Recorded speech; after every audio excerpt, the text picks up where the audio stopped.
あえずですね、一旦アマゾンさんからですね、やっと誤差届きましたよ。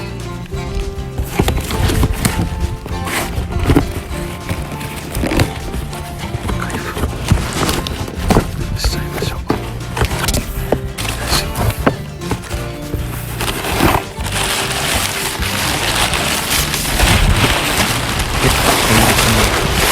何か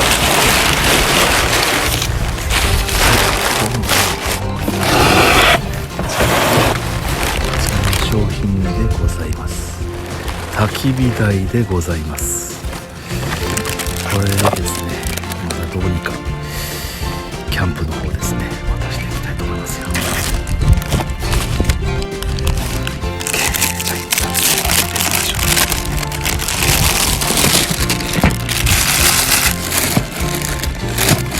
基本的に焚き火台があるっていうのはですね、知らなかったんですよ。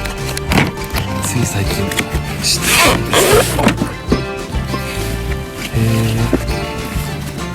こういったカバンに入れ物も入ってるといいですね。悪くないですよ。とりあえず開けてみましょう。ここには何も入ってないです。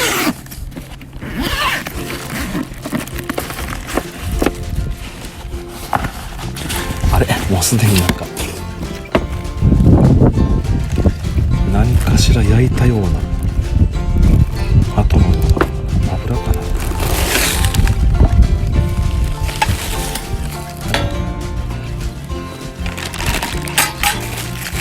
で、トング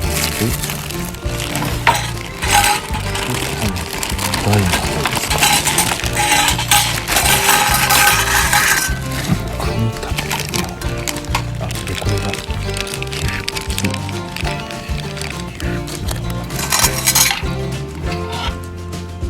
あ、なるほど。こう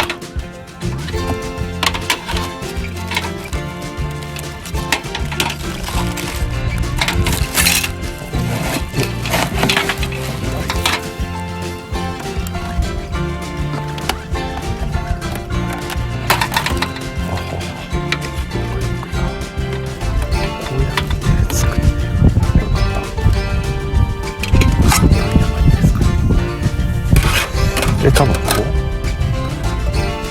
向きはこれで合ってる。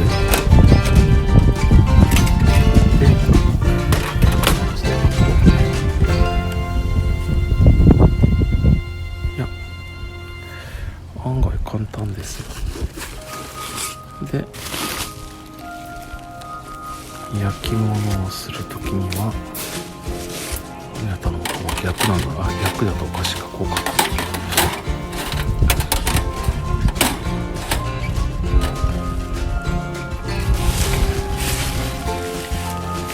まあ悪くないんじゃないでしょうか。火吹き棒付きっていうかね、乾くも安かったこんなもんでしょうね。でもこれで台がある